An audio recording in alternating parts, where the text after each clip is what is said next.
Vamos a iniciar esta sesión, este ciclo, porque comenzamos el año con Icar Image, comenzamos el año de webinars. Vamos a tener algunas novedades este año súper interesantes.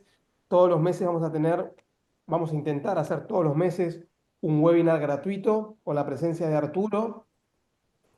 Vamos a mantener esta sección de analizando casos con Arturo, en donde vamos a ir presentando casos de diferentes patologías, diferentes análisis con técnicas de imagen, invitando también a profesionales como hoy está Carlos, el doctor Carlos Jerjes. Carlos es el director de nuestro curso de resonancia, junto con el doctor Erasmo de la Peña, y que, bueno, obviamente es un tema muy relacionado a la resonancia. Entonces lo tenemos a Carlitos acá, que nos puede ayudar en cualquier cosa que tengamos dudas o ayudar a responder preguntas relacionadas, ¿no? Para nutrir un poco más el análisis.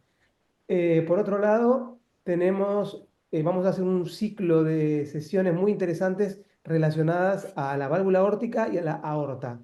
Y va a ser bastante disruptiva porque la vamos a denominar realidades, mitos y suposiciones de la patología valvular aórtica y de la aorta. Con lo cual, vamos a pasar por los mitos, vamos a pasar por las realidades y vamos a pasar por las suposiciones que analizaremos disparando diferentes preguntas a lo largo del año, desde bicúspide y deporte, qué diámetro interesa más, muchos temas súper interesantes que están muy relacionados al nuevo libro de Arturo, de patología valvular aórtica y de valvulopatía aórtica, ¿no?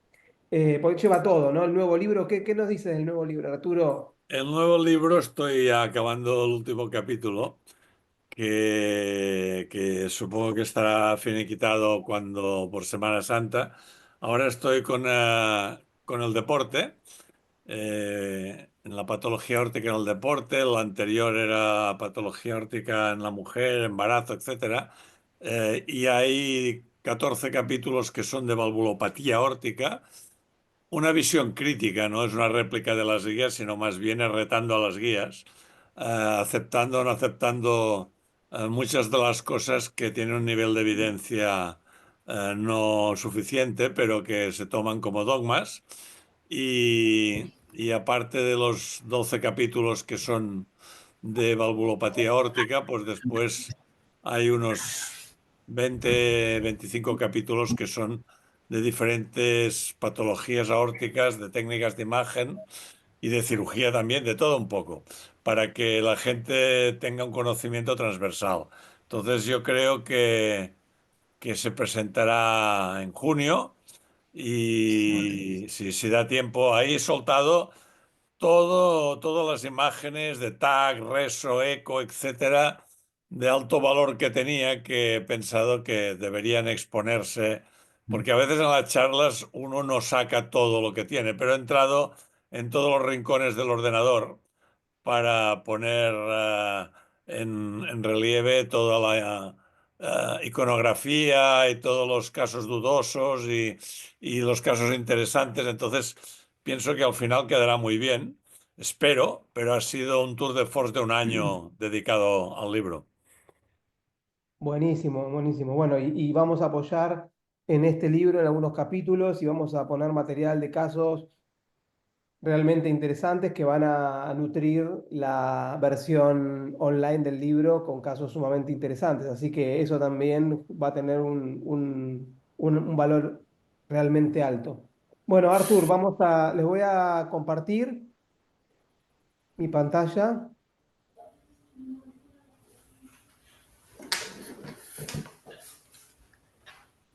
Seguramente ahí ya están viendo mi pantalla. ¿Me ven? ¿Me ven bien, no? Arturo, ¿la ves la Sí, pantalla? perfecto. ¿Te recuerda algo? Bueno, me cayeron dos dientes aquí, pues sí. Vale.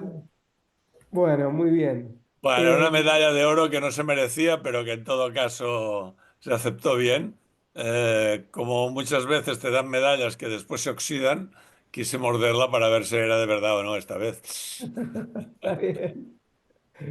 Bueno, vamos a seguir un lineamiento en este webinar. Obviamente que pueden interrumpir, pueden mandar preguntas y nosotros ya veremos el momento para tratar de responderlas. Pero la idea es que les presente el caso, me va a ayudar un poco Carlos en la presentación para así participa también. Arturo, vamos a hacer una opinión conjunta con Arturo y vamos a cerrar el webinar. Así que ahí vamos. Este primer caso que les voy a enseñar es de un varón de 28 años, fumador, con bastante carga familiar de cardiopatía isquémica, tenía antecedentes del padre y el hermano bastante jóvenes con antecedentes de infarto agudo del miocardio y él consulta por un dolor precordial opresivo, el electro que como pueden ver en el primer electro es bastante dudoso, tiene un superdesnivel del ST, si bien con una elevación del punto J, pero unas T picudas, obviamente con este electro se sospechaba cardiopatía isquémica. Ah, por lo tanto, es lo que pensó, se repitió el electro, obviamente se hace medicación en estos pacientes al margen de la edad y todo, mejoró, cambió un poco el electro y posteriormente vino una elevación de troponinas que, bueno, hicieron que el paciente vaya a cateterismo. En las siguientes imágenes les muestro dos imágenes debajo del cateterismo, coronaria derecha y el tronco común con descendente anterior y circunfleja, con un vaciado algo lento, pero con muy buenas arterias, algo espiraladas, pero no hay lesiones angiográficas en ningún sector. Podemos pensar, por lo menos en el estudio angiográfico, no se ve ninguna alteración de la luz. Y las imágenes de ecocardiografía, estas dos imágenes que les puse arriba, son dos imágenes con contraste, ecocardiografía con contraste, cuando ingresa el paciente, cuatro cámaras a la izquierda, dos cámaras a la derecha, con motilidad también normal. ¿Alguna sugerencia, Arturo? ¿Algo se te pasa por la cabeza Bueno, inicialmente? no, yo evidentemente el electro es dudoso. Yo no sé si esto va increciendo o no, pero puede ser realmente un síndrome coronario agudo, pero también podría ser hasta una repolarización precoz. Es que realmente tiene un punto J elevado, pero no tiene una elevación suficiente. El dolor, si el dolor es sugestivo, pues entonces el punto pivotante para mí es el dolor torácico con un electro que no es definitivo, pero pudiera ser sospechoso, sobre todo si va modificándose esta elevación del punto J y del ST. Has dicho que tenía historia familiar. No sé la carga cardiovascular que tenía el paciente, porque es joven, es muy joven. Entonces también sorprende pues el hecho de que tan joven pues ya tenga un síndrome coronario, ¿no? ¿Tenía el paciente, aparte de la familia, historia familiar, tabaquismo importante o diabetes o algo o no? Un fumador, nada más. Vale, fumador normal, no, o sea, no un fumador exagerado, pero sí carga familiar. ¿Sería compatible con la sospecha dentro del diagnóstico diferencial de un síndrome coronario agudo?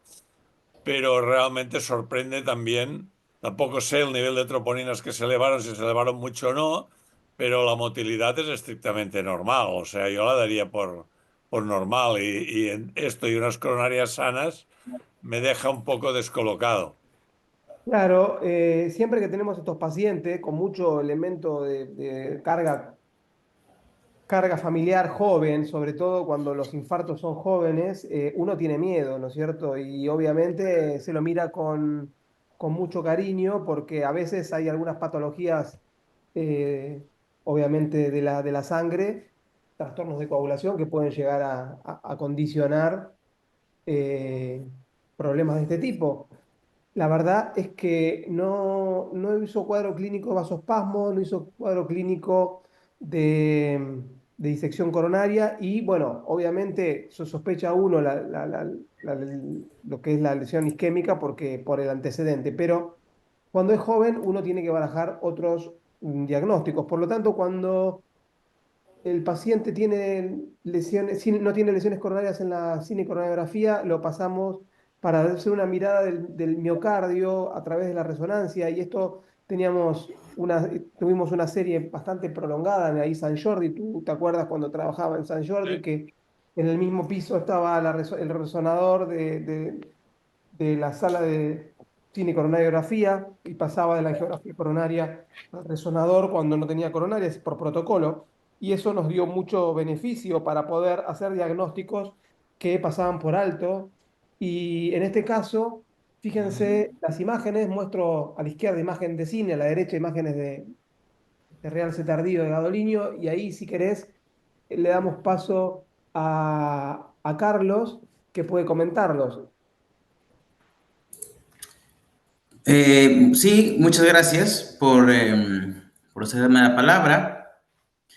Es una resonancia muy interesante para los que nos escuchan que no están acostumbrados. A la izquierda estamos viendo una secuencia de cine, cortes basales, cortes medios y cortes apicales, en donde, como se vio en el ecocardiograma, no tenemos alteraciones de la contractilidad eh, en ningún segmento, ni en ventrículo derecho ni en ventrículo izquierdo. Y luego la imagen central y a la derecha estamos viendo imágenes potenciadas en T1 de realce tardío que se adquieren a los 7 a 10 minutos tras la inyección de contraste, en donde lo normal debería ser ver un miocardio negro, negro, completamente, con sangre blanca, si está bien adquirido. Y en este caso, donde están las flechas, primero en el corte basal, lo que vemos es un realce subepicárdico muy marcado, lineal, y luego en el siguiente corte, que es a nivel apical, es un realce intramiocárdico, también muy marcado en todo el septo, un poquito tocando pared anterior, un poco en pared inferior. Normalmente los realces están divididos de manera, en mi opinión, es una simplificación excesiva, pero una manera didáctica de aprender el realce tardío es en cuanto a su perfil, si parece isquémico típicamente o parece no isquémico típicamente. Este es un realce típicamente de perfil no isquémico, pues que aunado a la coronariografía, que es normal, no apunta a un síndrome coronario como la causa de la elevación de troponina de este paciente, sino a causas alternativas. Perfecto, excelente descripción. Carlos, si tuvieses mapas, por ejemplo, en este paciente, eh, ¿tendrías algún elemento más? ¿Cómo lo verías el T1, el T2 mapping? ¿Qué dato te podría agregar? Pues el diagnóstico de miocarditis por resonancia magnética ha tenido una evolución reciente. Antes, solamente con alteraciones contráctiles como apoyo, un poquito de derrame y sobre todo con el tipo de realce como este y las secuencias potenciadas en T2 de edema, con eso podíamos integrar el diagnóstico. Ahora ya desde hace algunos años hay criterios actualizados por resonancia magnética que incorporan mapas, incorporan volumen extracelular y eso ha mejorado tanto la sensibilidad como la especificidad. Para mí lo más útil son en este caso los mapas T2, que son más específicos para la presencia o aumento de agua libre, que suponemos es edema, suponemos es inflamatorio en la mayor parte de los casos. Y además tienen la gran ventaja de que, como saben, las secuencias de edema tradicionales son secuencias muy problemáticas, tienen muchos artefactos, son difíciles de interpretar, toman más tiempo y frecuentemente vemos cosas que son falsas y tenemos que estar haciendo planos ortogonales al punto donde vemos un brillo para ver si es un brillo verdadero. Y el mapa es una secuencia de mejor resolución, más rápida, con menor tasa de artefactos, entonces es mucho más fácil para aprender y para diagnosticar. Entonces hace que la resonancia es mucho más sensible y mucho más específica desde que están los criterios de Lake Lewis actualizados, que incluyen mapas. Una Perfecto. pregunta, Carlos. Me parece muy interesante todo lo que has estado comentando. Eh, bueno, aparte de que Gustavo nos ha hablado del dolor, pero clínicamente no ha aportado más información o porque no la teníamos o porque alguna miocarditis van sin cuadro previo, ni febril, ni antecedentes de nada, simplemente ha ido dolor aquí. Cuando tú tienes un paciente con miocarditis, la fase inflamatoria, ya sea con un T2 o con un T2 mapping, ¿qué periodo de tiempo crees que es factible de analizar? ¿Una semana, 2 semanas, 10 días, menos tiempo? Bueno, esa es una excelente pregunta que en breve la respuesta sería no lo sé, pero en más amplio sería porque en lo que hemos visto es que depende de los pacientes. Hay personas, en general el edema, como sabemos, suele ser autolimitado y en ese caso solamente lo podemos ver en los primeros días, pero sabemos que en un porcentaje de pacientes el realce persiste y en otro porcentaje de pacientes el edema persiste meses y suponemos que estos pacientes son los que tienen mayor determinación a realizar remodelado patológico y después miocardiopatía dilatada, que después se torna idiopática porque nadie se enteró que tuvo miocarditis. Suponemos que eso es lo que pasa, pero, pero en la mayor parte de los pacientes, en los que sí sabemos que es autolimitado, solamente los primeros días y después quedan secuelas, queda algún realce que es inespecífico, queda un poco de derrame pericárdico que ya no sabemos si es patológico. Entonces, yo creo que ahí la clave del éxito es mandar a los pacientes a resonancia en el momento agudo.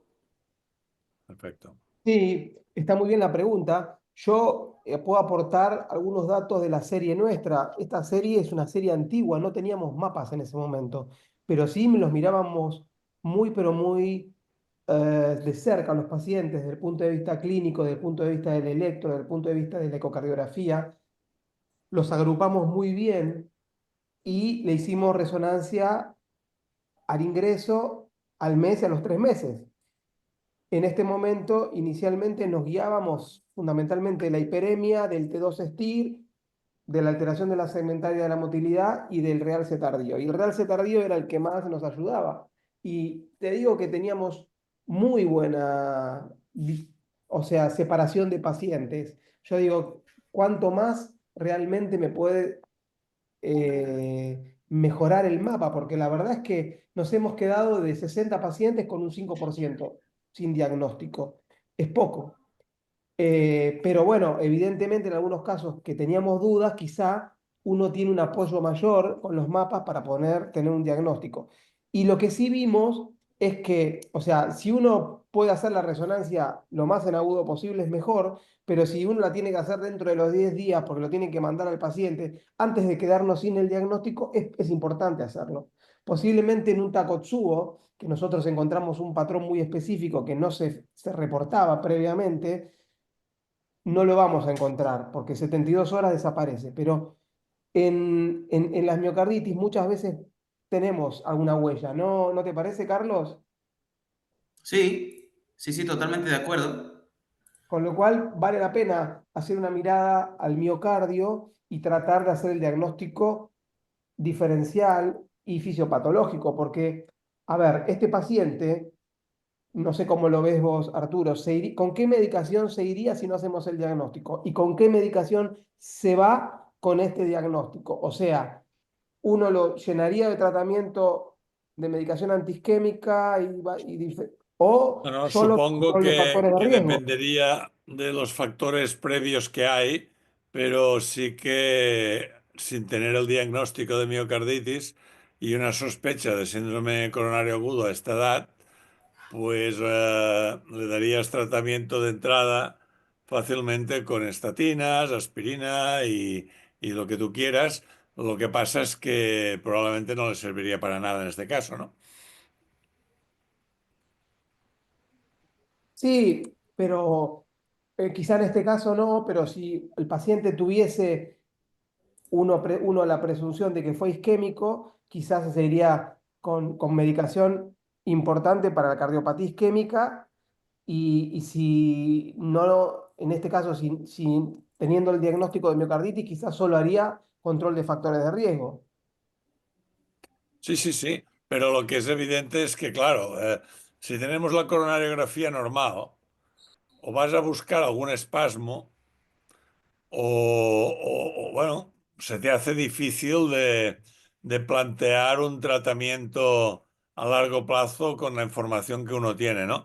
Es obvio de que en todo caso, dolor torácico con coronarias sanas, diagnóstico de miocarditis es importante. La duda está si has de hacer cateterismo en todos los casos o no, coronariografía en todos los casos o no. Dependerá un poco de detalles que quizás en la historia no se han explicado, como es pues, la curva enzimática, como puede ser los cambios del electrocardiograma, evolutivamente o no, pero obviamente pues ante la sospecha no vas a demorar mucho saber si las coronarias son las culpables o no porque pierdes miocardio con la espera, ¿no? Claro, pero por ejemplo, si el paciente tiene supradesnivel del ST como lo interpretaron inicialmente, a pesar de que luego mejoró y a pesar de que era medio cóncavo, fue a cateterismo. Yo, paciente con supradesnivel, yo quiero saber cómo están las coronarias y si lo tengo que resolver, lo resuelvo en el momento. Obviamente, si es un paciente que tuvo cambios en el electro, un riesgo alto, pero no está con dolor o no está y lo podría resolver con una tomografía multi-slide, quizás lo resolvería con una tomografía multi-slide. Pero con este diagnóstico pasa al lado de la miocarditis. Si el paciente tuviese coronarias normales, pero la resonancia me mostraría una lesión subendocárdica, típica lesión en un segmento de arteria coronaria, a pesar de que el cateterismo sea normal, podría haber tenido un accidente de placa y no verlo como pasa. O quizá, incluso como hemos pasado en la serie, algún caso, tener amputada una rama. Por ejemplo, hemos tenido casos, alguna rama de la circunfleja amputada exactamente en el inicio y que pase desapercibida completamente para el hemodinamista. Entonces, ese paciente sí lo tenemos que llenar de tratamiento, bajar el LDL al máximo, beta bloquear y cierta cantidad de medicación que quizá en este paciente yo no sería en la primera instancia, ¿no es cierto? A eso un poco me refería. Ujú. Absolutamente de acuerdo, ¿no? Está claro de que tomar un diagnóstico que no es, como en este caso sería, pues cargas al paciente de medicación inútil para este señor. Exactamente. Bueno, vamos al segundo. Adelante. Por, por último, antes nada más quisiera cerrar con un comentario. Les dejé en el chat un artículo, porque creo que las indicaciones de este paciente, además de lo que ya se mencionó del tratamiento de soporte, requiere que se repita esta resonancia magnética en el futuro, en unos 4 a 6 meses, en todo paciente. ¿Por qué? Porque esto nos va a hablar del pronóstico. En este artículo que les puse, si lo pueden revisar más adelante, les hicieron resonancia magnética 6 meses después de un episodio agudo de miocarditis.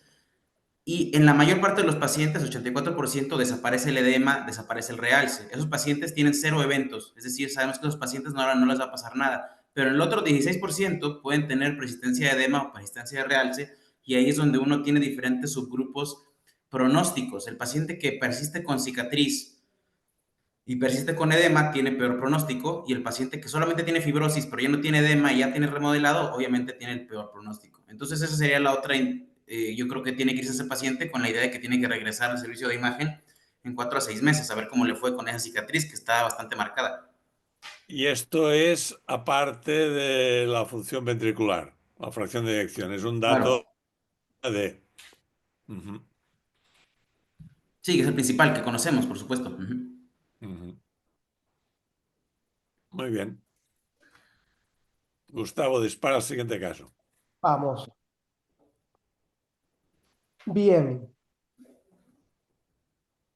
Eh, Acá, esta es una mujer de 55, de 51 años, hipertensa, que presenta dolor precordial, opresivo, después de una discusión laboral severa, un trabajo con mucho estrés. Luego del ingreso, la paciente desarrolló un edema agudo de pulmón con hipotensión arterial severa que requirió inotrópicos y balón de contrapulsación. Esta no es la mujer igual. Y estas son las primeras imágenes. Wow. dos imágenes para que ya empiecen a tener idea de lo que estaba pasando. Solo se mueven las bases, cuatro cámaras a la izquierda, dos cámaras. Fíjense que hipercontractilidad de los segmentos basales. No hay contractilidad desde esta zona de la cara inferior, o sea, el segmento medio.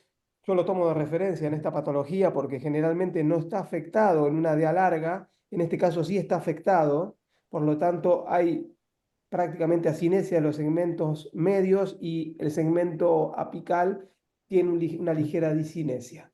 Con lo cual, edad de la mujer, episodio emocional y esta imagen, ¿qué se te ocurre, Arturo?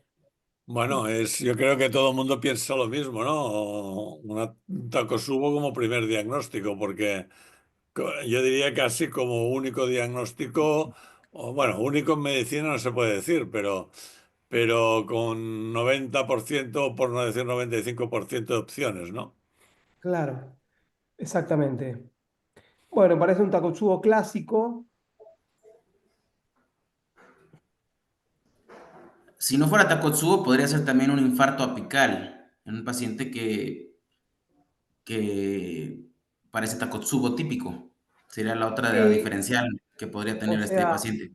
en fase aguda hay algunos elementos que uno puede tener en cuenta, como te decía, el segmento inferior generalmente no tendría que estar afectado si fuese la DA solamente, porque generalmente la DA da la vuelta y toma el segmento inferoapical.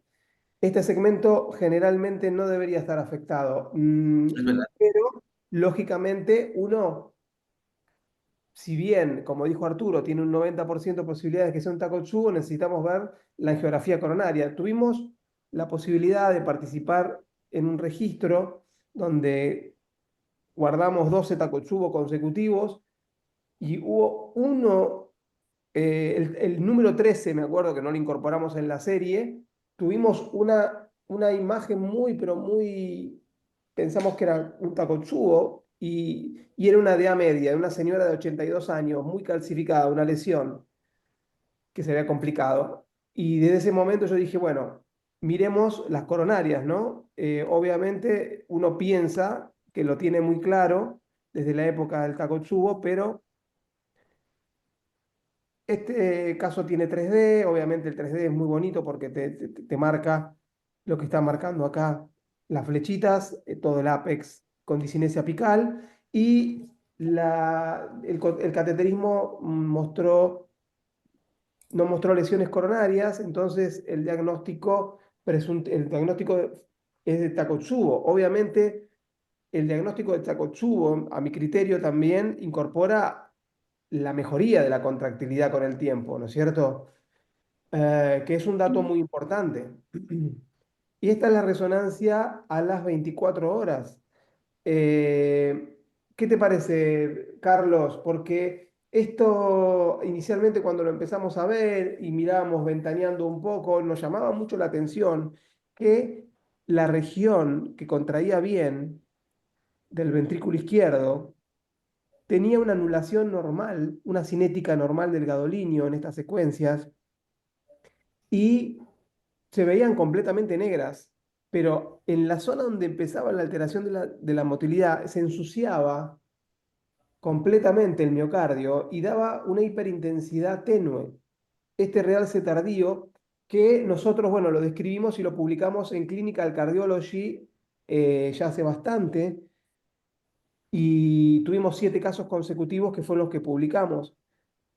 ¿Qué opinás al respecto? Pues primero que aquí la resonancia en este contexto, lo más importante es que ya nos está descartando que sea un síndrome coronario agudo, porque no puedes tener asinesia así aguda en un segmento en tantos segmentos sin cicatriz. Entonces, de entrada es lo principal, no es un infarto, que es lo que ya se suponía, pero además es un caso muy interesante porque, bueno, si bien la resonancia magnética no es indispensable para el diagnóstico de Takotsubo, no sé qué piensan ustedes, pero yo creo que todo paciente con diagnóstico o sospecha de Takotsubo se beneficiaría de información aportada por una resonancia magnética. En este caso, por ejemplo, lo que estamos viendo es un realce que es, pues sí, corresponde muy bien con los segmentos alterados en su motilidad, con un realce que característicamente es subepicárdico, no es pericárdico, es miocárdico como tal.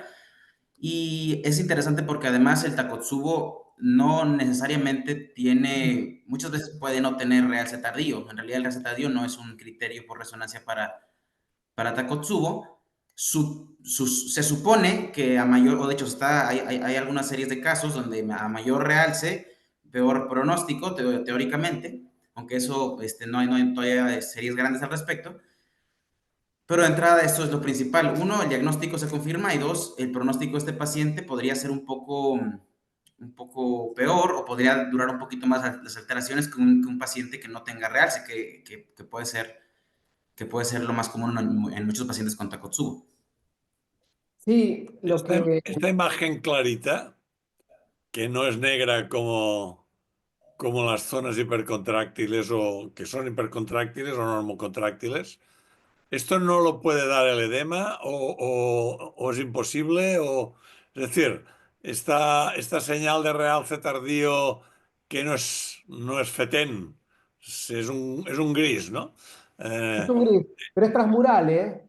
sí, esta es moral, pero mi pregunta es si esto no lo puede dar el edema o sí o no. Eso fue un poco lo que teníamos dudas nosotros y lo que planteamos, ¿no es cierto? Las secuencias de T2-TIR tienen una calidad subóptima y pues, se puede alterar, pero supuestamente eh, la alteración esta del realce no se ve en todos los pacientes con edema. Y cuando el grupo de Rolf, el grupo holandés, publicó en European Heart Journal en la misma época, la serie de Takotsubos con biopsia endomiocárdica, ellos detectan que en el primer periodo existe fibrilina 1 y hablan de inflamación. O sea, analizan de que hay una inflamación, una fibrosis aguda que lo describen muy bien y que podría ser la causante de esto en estas secuencias. Por eso lo pusimos en nuestro artículo y bueno, tuvimos una editorial porque fue uno de los precursores. Después empezaron a publicar las series porque inicialmente todas las series de Takotsubo dan como típico y que es realmente lo típico que la resonancia muestre ausencia de realce tardío.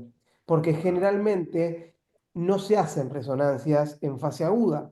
La resonancia por ahí, si hay dudas, se hace posteriormente y cuando ya pasan las 72 horas, se normaliza la cinética del gadolinio, se normaliza este intersticio y parecería de que desaparece. De hecho, nosotros hicimos controles seguidos a estos pacientes y encontramos que ya cuando mejora la contractilidad, cambia la morfología del ventrículo izquierdo, ahí se ven imágenes arriba de fase aguda, y a 7 días después, un promedio de 7 a 14 días, ya en nuestro Takotsubo había cambio de la dinámica ventricular y mejoría, con disminución de la cavidad, con una morfología Espectacular, del ventrículo espectacular. y, claro, se normalizaba. Y fíjense en la resonancia de los 3 meses cómo cambia la morfología del ventrículo izquierdo, mejora completamente la función sistólica, mejora la motilidad segmentaria de los segmentos medio apicales y todo el miocardio se observa anulado, negro completamente, sin ningún tono gris, con una morfología completamente normal. Entonces, bueno, acá hay hipótesis, las planteamos en el artículo, no lo sabemos, pero nosotros vimos que en fase aguda incluso tuvimos un caso de un Takotsubo de los que afecta la parte media del ventrículo izquierdo y se forma una franja perfecta que atraviesa el ventrículo izquierdo como si le hubieran pasado una pincelada de lavandina, de hipoclorito, y le hubieran quitado el realce, le hubieran quitado el color negro porque es llamativo.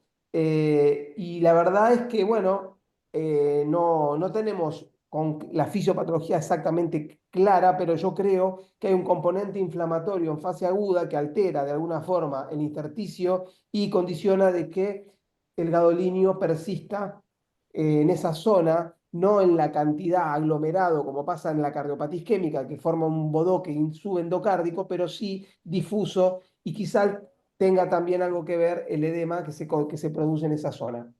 Yo creo que aquí las secuencias de T2 mapa probablemente darían juego en estas señales que tienes aquí.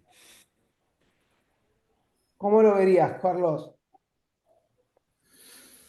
Pues no hay tanto estudiado que yo haya encontrado, pero lo que he visto es, y en los pacientes que hemos tenido, es que en T2MAP corresponde en general a las áreas con mayor afectación. Aquí tendríamos, por técnicas avanzadas, aquí por técnicas avanzadas de resonancia podríamos tener valores mayores de T2 sobre todo, también de T1, pero sobre todo de T2, en los segmentos, en este caso apicales, donde está la alteración contráctil, que a lo largo de los siguientes días va desapareciendo la alteración hasta normalizarse. Podríamos hacer también análisis de feature tracking y también saldría alteración, igual que en un eco de strain por eco, aunque bueno, son diferentes técnicas, pero por eso también veríamos eso. Y en general, al cuarto día, quinto día, o después de una semana, pues casi todo normalizaría en la mayor parte de los pacientes. Este es un dato sumamente importante en los pacientes con el diagnóstico de Takotsubo. Ujú. Sí, pues hasta que es bien retrospectivo, está uno completamente seguro que fue en efecto transitorio el problema. Bueno, muy bien. Excelente. Les voy a compartir el último caso. ¿Estamos? Perfecto. Este es un caso que vimos bueno, es un caso de Colombia que nos compartieron en nuestro grupo de Cardio Image Masterclass, que es un grupo en donde compartimos con nuestros alumnos y los profesores, luego que hacen un curso con nosotros. Somos más de 300 cardiólogos y hay muchos casos y van llegando cosas súper interesantes. Este caso que lo vio el doctor Pedro Graciano con la doctora Gina Tolosa, que no sé si está conectada Gina, pero que a mí me gustó muchísimo porque inicialmente, siendo una mujer de 35 años con hipertensión, que ingresa con supradesnivel del ST y dolor típico, con un eco, que ya se los voy a mostrar, este es el electro, para que lo vean, un electro que tiene alteraciones, pero que no son típicas para nada, y que la angiografía no mostró lesiones coronarias.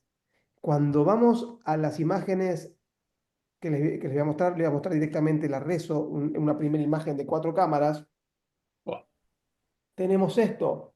qué Entonces, escándalo. claro, con esta imagen, 35 años, el dolor, el primer diagnóstico que se hizo, cuando vieron el eco, obviamente fue el primer estudio, la ecocardiografía, hablaron de Takotsubo también.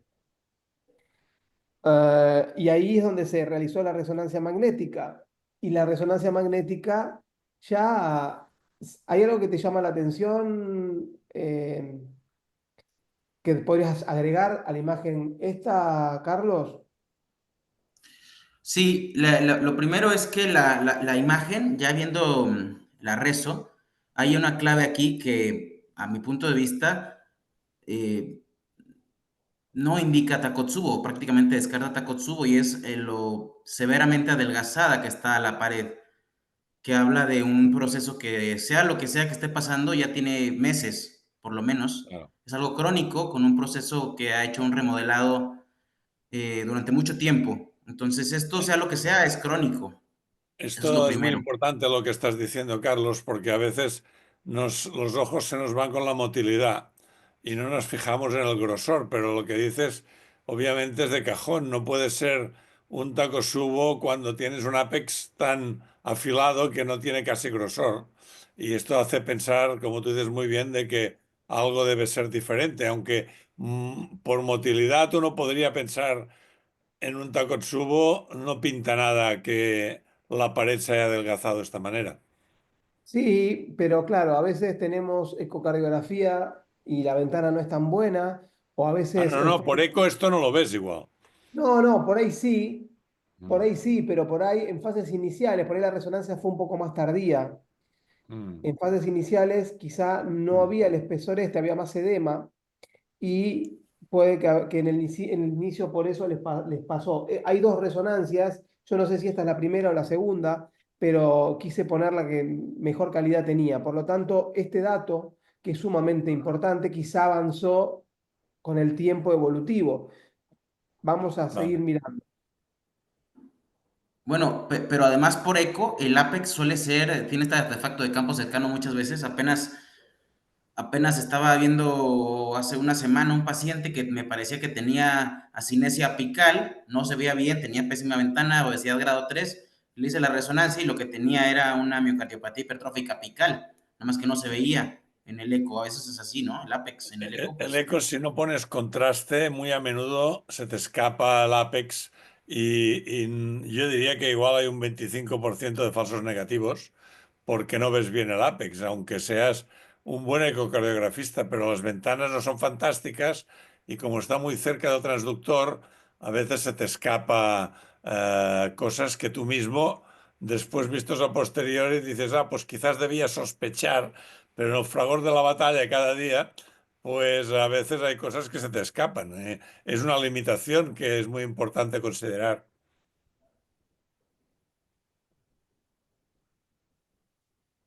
Perfecto. Bueno, acá lo que llama también la atención es que por ahí la cara inferior está como un bocado, ¿no? Ujú, Quitado. Ahí también como está el mordida. problema. No es solamente el ápex, ese es otro punto importante para Mm. sacar fuera el Takotsubo, pero cuando uno ve por ahí una imagen de dos cámaras como a la derecha, fíjense qué llamativo, ¿no? Pero bueno, diagnóstico dificultoso y cuando terminamos de ver las imágenes con realce tardío, bueno, acá la cosa ya pinta para otro lado. ¿Qué te parece, Carlos? Pues es terrible, es un realce muy complejo, con patrón mixto. Es, bueno, pues, predomina un patrón subepicárdico, pero que también en el segmento, en el ápex lateral es transmural, obviamente en un patrón no segmentario, y que igualmente lo primero que uno ve cuando analiza el realce es si esto sugiere o no sugiere cardiopatía isquémica. De entrada no sugiere cardiopatía isquémica, sugiere una cardiopatía de otro tipo que, que no está ¿Y siguiendo un tú patrón puedes segmentario. descartar miocarditis aquí?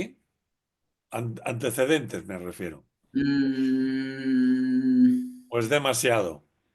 no, pues no se puede descartar. No se puede descartar que tuviera miocarditis no detectada con un patrón de remodelado patológico, edema, esta cascada y Ujú, ciclo patológico de inflamación constante y que así haya quedado, pero no es típico de miocarditis crónica ujú, tampoco. Pero sí, esa sería un diferencial definitivamente también, ujú. aunque no es un patrón común. Este es un caso bastante más complejo.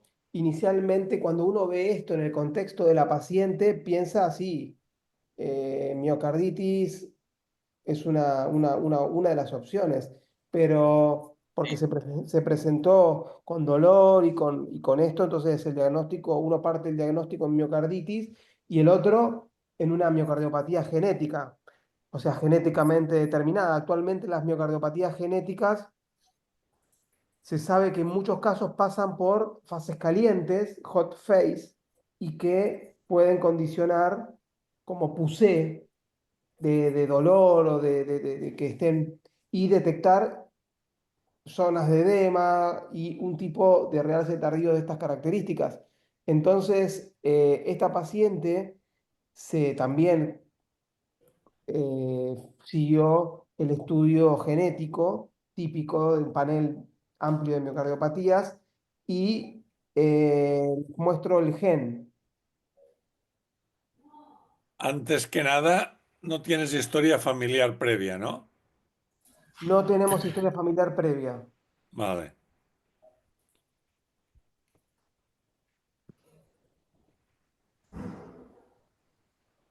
Este es el gen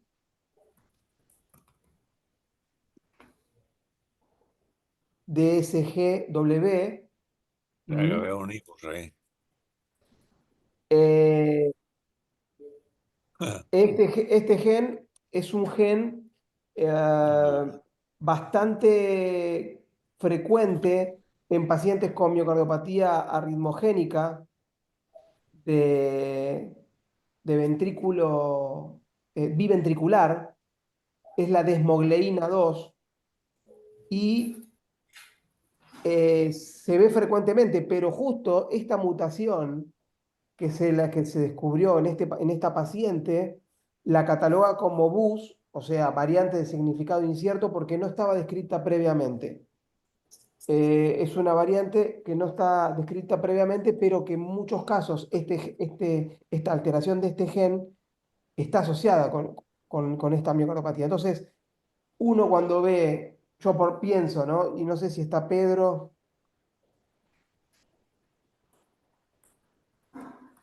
Bueno, que, una, que- sí,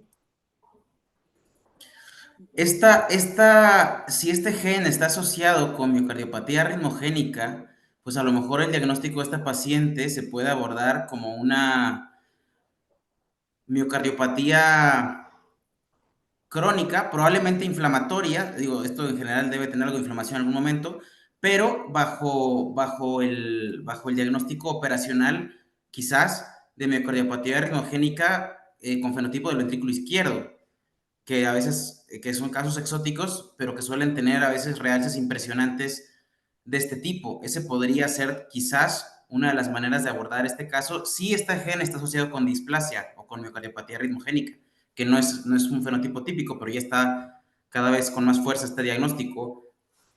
No sé qué De todas opinen. sí, formas, las variables con bus, yo pienso que estamos en un problema de un diluvio de diagnósticos con bus que no sabemos si tirar para adelante y con el riesgo de falsear eh, el diagnóstico de una mutación patogénica o nos estamos quedando cortos. Claro, uno tendría que hacer un estudio de segregación en la familia, intentar ver si puedes apoyarte en algo más, porque si no, aunque esto huele a lo que estás diciendo, pues podríamos también bautizar, sin tener más evidencias, de una mutación patogénica cuando igual no lo es, porque haya cosas que aún no sabemos, ¿no?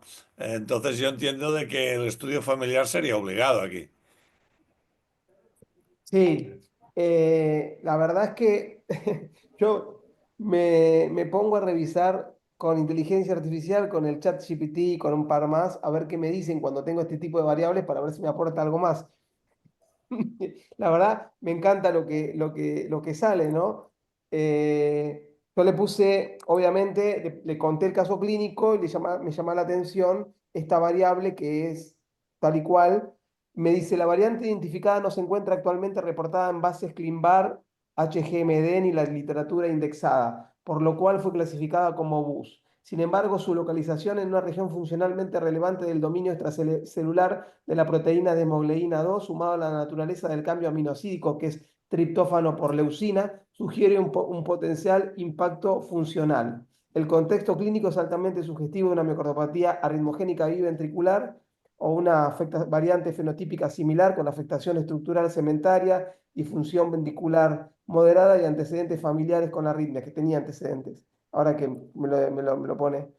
Lo Vale. que lleva a que esta sospecha, a lo que eleva la sospecha de que esta variante pueda ser realmente patogénica. Esto es lo que decías tú, Arturo. Acá es seguimiento clínico, saber si cosegrega, saber si la variante está en los hermanos, en los familiares de primer grado, Obviamente es una paciente de altísimo riesgo por el impacto de la función ventricular, por la carga de realce tardío, porque ha tenido algo de arritmia y, eh, y bueno, creo Es que la que fracción de eyección de cuánto era esta paciente, pero baja, ¿no? sí, Sí, cerca del 40%.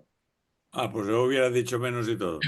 Sí, yo Mm, también. El reporte de la reso inicial dice 40, yo le hubiera puesto entre 30 y 35%, Exacto. pero está alrededor del 35% Vale, vale.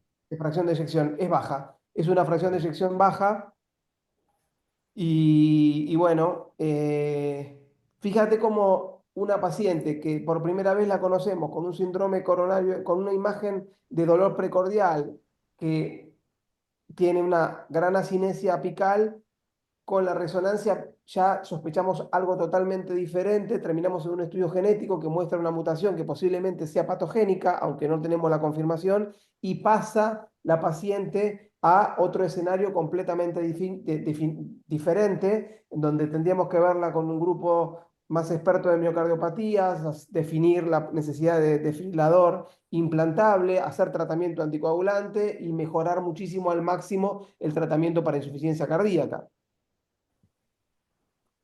Es obvio que la moraleja de este caso y de los dos anteriores es que miocardio y resonancia van de la mano. Si no, es imposible. Así es, así es. Así que bueno, estos fueron los casos. Aprovecho a contarles de que en breve tendremos la segunda edición del curso de resonancia magnética por Erasmo y por Carlos, un curso que ha sido genial en su primera edición y bueno, ahora vamos por la segunda. Yo los ayudo en todo lo que puedo y espero que obviamente puedan participar los que les interese la resonancia desde el punto de vista clínico para aplicarla en la clínica o para ser más expertos y poderla llevar a cabo en el día a día si tienen la posibilidad de tener un resonador. De a poco la resonancia toma un juego muy importante en la toma de decisiones clínicas. Sabemos que miocardiopatías en este tipo de escenarios como el que vimos hoy es una técnica fundamental y al igual que el eco y la tomografía cada vez aporta más. Obviamente ahora es la vedette en miocardiopatías, han cambiado las guías completamente gracias a la resonancia y a los diferentes patrones. Así que bueno, Artur, ya es medio tarde, ahora te paso a Carlos, ahora lo pasamos a Carlitos. Carlitos, ¿quieres decir algo antes que cierre Arturo? solamente por último, decirles que les puse en el chat otra referencia. Si hoy hay una referencia que a mí me cambió el switch en cómo abordar la nomenclatura del diagnóstico de las miocardiopatías, fue este, que es un consenso de expertos del 2021 o 2020 del Circulation Heart Failure. Les recomiendo que lo lean y ahí este es la nomenclatura que yo sigo y recomiendo también. Muy Excelente. bien, pues yo lo único que voy a hacer es resumir realmente que el papel de estos tres casos demuestra cómo la entrada a veces no es capaz de acertar en la diana, que tienes que utilizar técnicas aquí, esencialmente la resonancia nos guía de una forma absoluta. En los tres casos ha jugado un papel fundamental. Entiendo de que si no se tiene resonancia puede parecer un poco frustrante, porque a veces algunos de estos diagnósticos no se hubieran llegado a hacer, pero al menos aunque uno no tenga el resonador, tiene que tener la capacidad de entender de que sin ello a veces no puede acertar con el diagnóstico final y pensar que existen estas patologías que hoy se han comentado para el manejo del paciente y siempre que se pueda, pues sin abusar, pero en casos de estos que no cierran, pues pensar que la resonancia casi siempre dará un valor añadido y esto es quizás un mensaje de los casos de hoy. Exacto. Bueno, Arturo. La verdad que es increíble, pero disfrutamos muchísimo los análisis, por más de que no sean casos de válvula aórtica y casos de De patología aorta. de aorta. Yo soy cardiólogo y me he dedicado a imagen, toda la vida a hacer imagen cardíaca, o sea que una cosa es porque tenga fama, que he sido diferencial en una cosa, en otra cosa es que no disfrute y no me guste y no sepa lo mío en las otras patologías, pero obviamente al final, siempre digo lo mismo, que cuando uno destaca en un tema es como la sombra, ¿no? Que al final la sombra posee al individuo porque has proyectado tanto en una línea que parece que todo lo demás no existe, pero yo he disfrutado mucho con esta sesión y con los casos. Excelente, Artur. Gracias por estar siempre. Espero que puedas descansar. Tuvimos 1 hora 10 full discutiendo casos hermosos. Gracias a toda la audiencia por seguirnos y por, bueno, estar atrás nuestro. Mañana, a partir de mañana ya lo tendremos en YouTube, en nuestro canal de YouTube. Cuando inicié el curso, el Zoom, me olvidé de poner a que se reproduzca en YouTube, pero no pasa nada porque lo bajamos ahora del Zoom y lo subimos manualmente, así que no pasa nada. Lo tendrán mañana. Así que, bueno, que descansen todos, que Dios los bendiga y nos vemos pronto. Hasta la próxima. Felicidades.